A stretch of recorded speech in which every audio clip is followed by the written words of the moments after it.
ಸ್ವಪಕ್ಷದ ವಿರುದ್ಧವೇ ಶಾಸಕ ಅಪ್ಪಾಜಿ ನಾಡಗೌಡ ಅಸಮಾಧಾನ ವ್ಯಕ್ತಪಡಿಸಿದ್ದಾರೆ. ಅನುದಾನ ಬಳಕೆ ಆಗ್ತಿಲ್ಲ, ಕೆಲವು ಕ್ಷೇತ್ರಗಳಿಗೆ ತಾರತಮ್ಯ ಆಗ್ತಿದೆ, ವಿಜಯಪುರ ಜಿಲ್ಲೆ ಅಭಿವೃದ್ಧಿಗೆ ತೊಂದರೆ ಆಗಿದೆ, ಹಣ ಕೊಟ್ಟಿಲ್ಲ ಅಂತ ಸ್ವಪಕ್ಷದ ವಿರುದ್ಧವೇ ಅಸಮಾಧಾನ ವ್ಯಕ್ತಪಡಿಸಿದ್ದಾರೆ.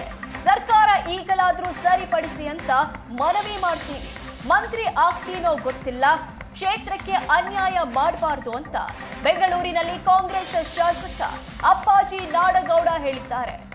ಸಿದ್ದರಾಮಯ್ಯ ಹಿರಿಯ ನಾಯಕ, ರಾಜ್ಯ ಕಂಡ ಶ್ರೇಷ್ಠ ನಾಯಕ.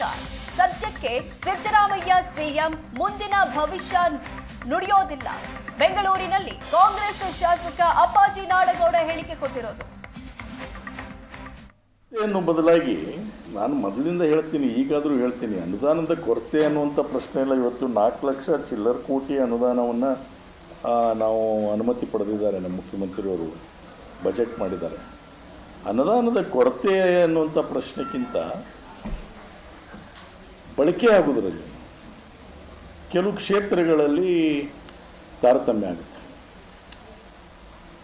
ಅದನ್ನು ಸರಿಪಡಿಸ್ಬೇಕಂತೇಳಿನೇ ಹಿಂದೆ ನಂಜುಂಡಪ್ಪ ಅವರ ವರದಿ ಆಧಾರದ ಮೇಲೆ ಪ್ರಾರಂಭ ಆಯಿತು, ಎಸ್.ಎಂ. ಕೃಷ್ಣ ಅವರಿದ್ದಂಥ ಸಂದರ್ಭದಲ್ಲಿ. ಮತ್ತು ಇವತ್ತು ನಮ್ಮ ಮುಖ್ಯಮಂತ್ರಿಯವರು ಕೂಡ ಅದರ ಬಗ್ಗೆ ಮರುಪರಿಶೀಲನೆ ಮಾಡಿ ಆ ಕ್ರಮವನ್ನು ಆ ರೀತಿಯಾಗಿ ತಗೋಬೇಕು ಅನ್ನುವಂಥದ್ದಾಯಿತು. ಹೀಗಾಗಿ ಹೈದರಾಬಾದ್ ಕರ್ನಾಟಕಕ್ಕೆ ಹೆಚ್ಚು ಹಣ ಬಂತು. ಹೈದರಾಬಾದ್ ಕರ್ನಾಟಕ 8 ಜಿಲ್ಲೆಗಳಿಗೆ ಹಣ ಹೆಚ್ಚು ಬಂತು.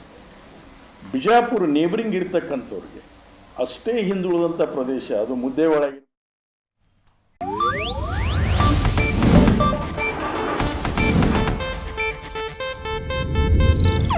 ಇದು ಏಷ್ಯಾನೆಟ್ ನ್ಯೂಸ್ ನೆಟ್ವರ್ಕ್ ಪ್ರಸ್ತುತಿ.